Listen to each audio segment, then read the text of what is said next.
다 함께 사도신경하심으로 2023년도 1월 19일 목요일 온라인 아침 기도회 하나님께 올려드리겠습니다. 전능하사 천지를 만드신 하나님 아버지를 내가 믿사오며 그 외아들 우리 주 예수 그리스도를 믿사오니 이는 성령으로 잉태하사 동정녀 마리아에게 나시고 본디오 빌라도에게 고난을 받으사 십자가에 못 박혀 죽으시고 장사한 지 사흘 만에 죽은 자 가운데서 다시 살아나시며 하늘에 오르사 전능하신 하나님 우편에 앉아 계시다가 저리로서 산자와 죽은 자를 심판하러 오시리라. 성령을 믿사오며 거룩한 공회와 성도가 서로 교통하는 것과 죄를 사하여 주시는 것과 몸이 다시 사는 것과 영원히 사는 것을 믿사옵나이다. 아멘. 찬송가 254장 찬송하시겠습니다.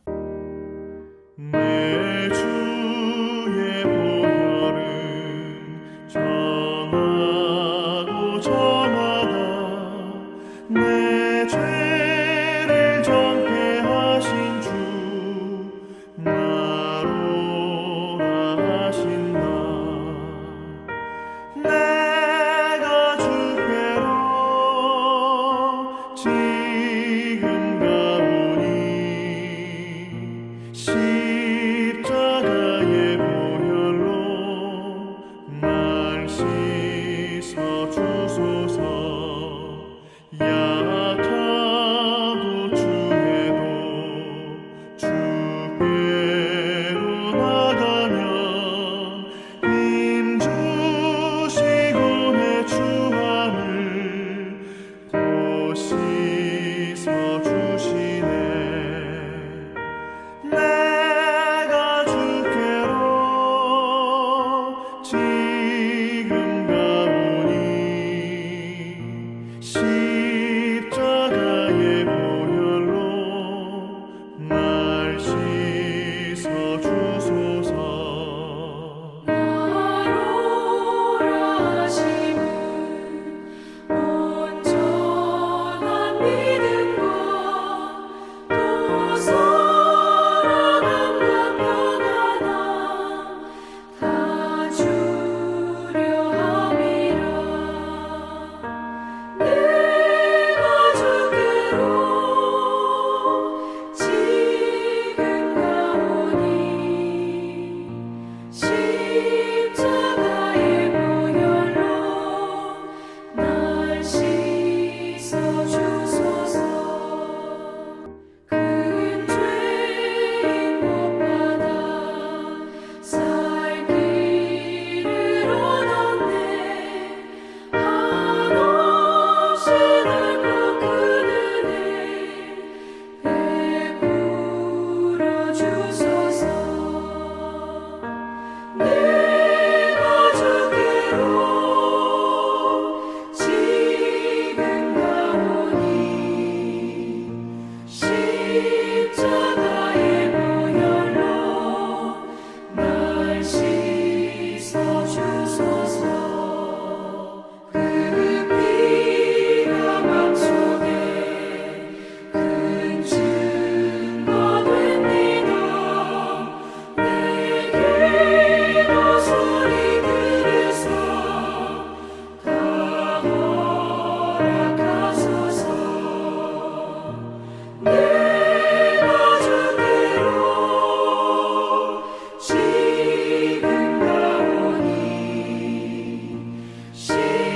십자가의 보혈로 날 씻어 주소서.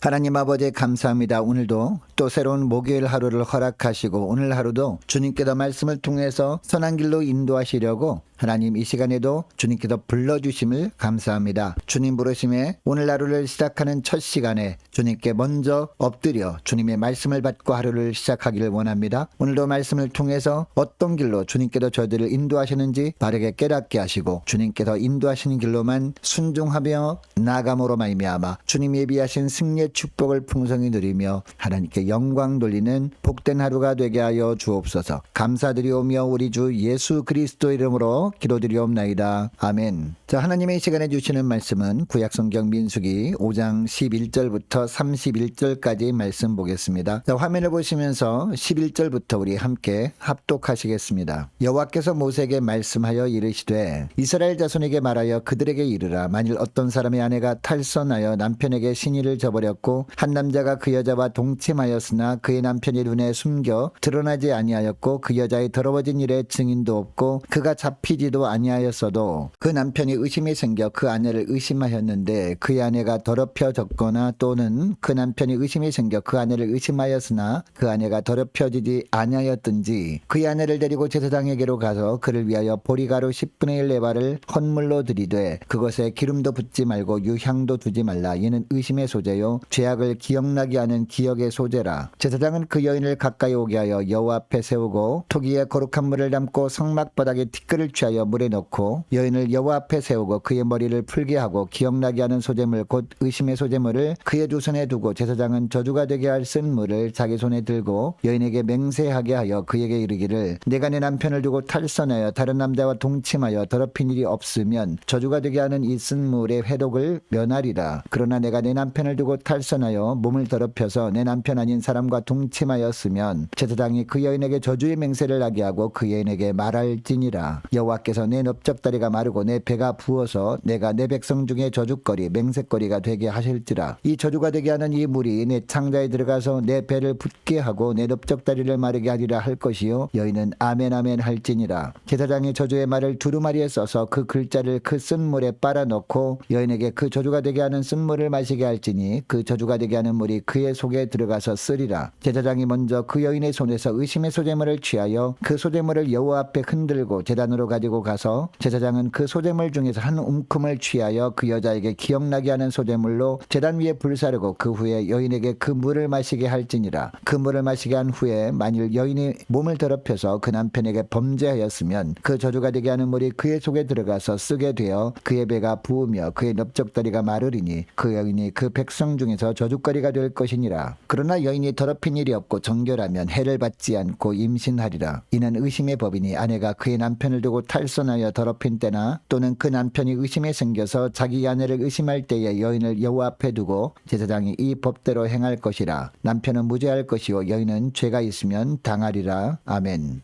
오늘은 민수기 5장 후반부입니다. 자, 오늘 본문은 이스라엘 공동체의 가장 작고 기본적인 단위인 가정에서부터 정결해야 함을 말씀하십니다. 가정이 정결해야 이스라엘 신앙 공동체 전체가 정결해질 수 있고 그래야 하나님의 은혜를 풍성히 누릴 수 있기 때문이죠. 자, 11절 12절 말씀을 보니까 어떤 사람의 아내가 남편에게 범죄하여 남편 몰래 바람을 피웠을 때 어떻게 할 것인지에 대해서 말씀하십니다. 증인도 없고 물증도 없는데 14절에 보니까 남편이 아내에 대해서 의심이 생길 때 어떻게 하라 라고 하고 있습니까? 15절부터 보니까요. 그것 때문에 부부싸움을 하지 말고 제사장에게 그 아내를 데리고 가라 라고 명하십니다. 데리고 가서 보리가루 에바 10분의 1을 들이되 그것에 기름도 붓지 말고 유향도 두지 말라 라고 하십니다. 이렇게 함으로써 아내로 하여금 아무도 보는 사람이 없었어도 하나님이 다 보고 계셨음을 알게 하라는 겁니다. 또 이런 제물을 드리는 것을 제사장이 보면 제사장은 이렇게 저렇게 하라고 복잡하게 말씀하십니다. 절차를 다 밟은 후에 18절 말씀을 보니까 저주가 되게 할 쓴 물을 마시게 합니다. 그러면 여인이 결백하면 몸에 이상이 없을 것이지만 부정을 저지른 것이 사실이면 배가 불러올 것이라고 말씀하십니다. 그러면 부정을 저지르는 것이 모든 사람들에게 드러날 것이고 사람들의 저주거리가 될 것이라고 하십니다. 자, 29절부터 보니까 이 규례를 의심의 법이라고 부르십니다. 특별히 31절에 보니까요. 남편은 무죄할 것이요 여인은 죄가 있으면 당하리라 라고 하십니다. 여러분, 이 본문은 어떻게 보면 너무 불공평해 보이지 않습니까? 특별히 31절 말씀이 하나님을 불공평한 하나님으로 오해하게 만듭니다. 문자적으로만 보면 남편은 외도를 해도 괜찮고 부인은 절대로 정절을 지켜야 하는 것처럼 생각되기 때문이죠. 그러나 레위기 18장 말씀을 보면요. 주로 남성들에게 주시는 말씀이 나옵니다. 한 남자가 하나님의 정해놓으신 가정이라는 울타리를 넘어서 바람을 피우는 것은 땅을 더럽히는 행동이라고 하라고 하시면서 이렇게 하면 땅이 그 사람을 토해낼 것이다 라고까지 하십니다. 그리고 특별히 레위기 18장 29절 말씀해 보니까요, 이 가증한 모든 일을 행하는 자는 그 백성 중에서 끊쳐지리라 라고 하십니다. 이렇게 말씀하시면서 바로 이어지는 레위기 19장 2절에 보면 너희는 거룩하라, 이는 나 여호와 너희 하나님이 거룩함이니라 라고 하십니다. 그리고 레위기 20장에서 다시 거듭 반복해서 말씀하십니다. 반드시 죽여야 할 죄에 대해서 언급하시면서 특별히 10절 말씀해 보니까요, 누구든지 남의 아내와 간음하는 자 곧 그의 이웃의 아내와 간음하는 자는 그 간부와 음부를 반드시 죽일지니라 라고 하십니다. 이처럼 하나님이 정해놓으신 가정이라는 테두리를 벗어나는 것을 하나님은 철저하게 금하십니다. 이 하나님의 명령이 신약에 넘어오면서는요 더 강력해져요.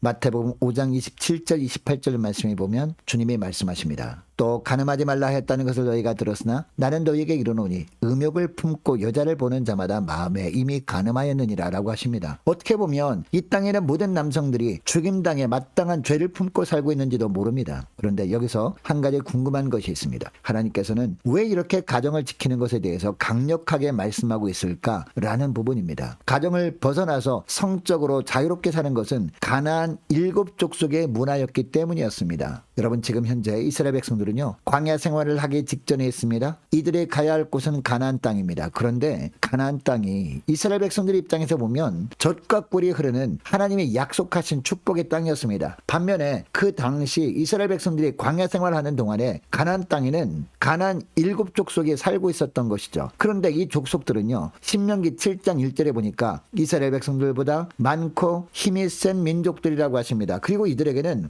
이스라엘 백성들은 경험해보지 못한 악한 풍습이 있었는데 그것이 바로 성개방 문화였습니다. 그리고 하나님이 너무도 싫어하시는 우상 숭배 문화였습니다. 어린아이를 불에 태워서 몰록신에게 바치기도 하였습니다. 그리고 성적으로 얼마나 타락했는지 레위기 18장과 20장에 보면 하나님께서 하지 말라라는 조항들이 많이 나오거든요. 그런데 하나님이 금지하시는 조항들을 보면 대부분 가나안 족속들이 하나님 보시기에 가증한 성적 행동들 하는 것들을 말하는 것이죠. 여러분, 가나안 땅은 원래 아브라함과 이삭과 야곱이 살던 곳이었습니다. 그런데 이스라엘 백성들이 애굽에서 400년 노예 생활을 하고 있는 동안에 그 땅이 영적으로 너무나 더러워질 대로 더러워져 버린 겁니다. 성적으로도 너무나 더 문란해져 버린 겁니다. 사람을 존귀하게 여기는 모습도 완전히 사라져 버렸습니다. 약육강식의 논리가 세상에 가득하게 되어버렸습니다. 그래서 하나님은 그 땅에 살던 사람들을 도저히 용납하실 수 없으셨던 겁니다. 이것 때문에 하나님은 당신의 선택한 백성을 가나안으로 보내시길 원하셨던 겁니다. 늘 하나님께 제사를 통해 정결케 된 당신의 백성들을 도구로 더러워진 그 땅을 청소하길 원하셨던 겁니다. 그래서 이스라엘 백성들에게 가나안 땅을 주신 겁니다. 그리고 이스라엘 백성들에게 이처럼 가정이라는 범죄를 벗어나 바람을 피우면 안 된다라고 하는 이유도 바로 이것 때문이었습니다. 처음에는 아무것도 아닌 것 같아 보여도 점점 더 악한 성적 죄로 나아갈 수 있기 때문이죠. 그러다가 결국 패역한 가나안 문화에 젖어서 하나님의 거룩성까지 훼손할 수 있었기 때문이었습니다. 사랑하는 여러분, 주님은 우리가 거하는 공동체를 천국으로 만드시길 원하십니다. 그런데 우리 교회, 우리 일터, 아니 우리가 속한 지역 공동체가 천국으로 변화되기 위해서 가장 선결되는 조건이 있습니다. 가정이 먼저 천국이 되어야 한다라는 겁니다. 그런데 천국 가정이 되기 위한 조건이 무엇입니까? 남편이나 아내나 가정의 테두리를 벗어나지 않는 겁니다. 여러분, 하나님께서 우리에게 결혼 제도를 주신 이유가 있습니다. 천국 가정을 만들어 세상을 변화시키라고 결혼 제도를 허락하신 겁니다. 여러분, 주님은 우리의 마음까지도 감찰하십니다. 사람의 눈은 피할 수 있습니다. 심지어 배우자의 눈도 속일 수 있습니다. 그러나 하나님의 눈만큼은 결코 피할 수 없음을 오늘 본문에 말씀하십니다. 심지어 주님은 우리의 마음까지도 꿰뚫어 보고 계십니다. 말로는 사랑한다 하지만 마음은 가정 밖으로 향하고 있다면 주님은 그것도 아신다라는 겁니다. 주님 오늘도 우리에게 말씀하십니다. 내가 거룩하니 너희도 거룩할지니라. 주님이 우리에게 말씀하고 있습니다. 이 말씀을 기억하고 아무쪼록 저와 여러분이 가정을 온전히 거룩하게 잘 성결하게 지켜나가시는 복된 가정들 되시기를 주의 이름으로 축복합니다. 자, 이 시간의 말씀을 기억하며 함께 기도하기를 원하는 것은요, 이렇게 기도했으면 좋겠습니다. 하나님, 무엇보다도 저희들이 마음을 지켜주셔서 주님이 짝지어 주신 배우자만 사랑하게 하옵소서 간절히 기도하기를 원하고요. 또 기도할 것은 하나님, 아내는 남편을 존경하게 하시고 남편은 아내를 사랑함으로 결코 가나안 족속이 행하던 성적 타락 문화가 가정을 침범하지 못 못하게 하옵소서 간절히 기도하기를 원합니다. 또 기도할 것은요, 가정을 지키기 위해 남편과 아내가 서로 노력함으로 천국 가정 이루어 주옵소서 간절히 기도하기를 원합니다. 자, 오늘 목요일입니다. 목요 전도단 위해서 함께 기도하기를 원합니다. 유초등부 중고등부 청년부를 위해서 각 구역과 남녀 전도회를 위해서 함께 기도하기를 원하고요, 많은 환우들을 위해서 기도해 주시되 특별히 김세신 장로님 어머니를 위해서 함께 기도하기를 원합니다. 자, 수술을 앞두고 있는 김예린 어린이 위해서도 함께 기도하기를 원합니다. 군복무 중인 이시훈 형제를 위해서 대학 입학을 앞둔 우리 자녀들을 위해서 함께 기도하기를 원하고요, 자, 우리 성사님들 가정을 위해서, 나라와 민족을 위해서, 자, 우리 교회 앞날을 위해서 함께 기도하기를 원하고, 저와 여러분이 가지고 나온 기도 제목을 놓고 자, 우리 함께 기도하기를 원합니다. 기도하겠습니다.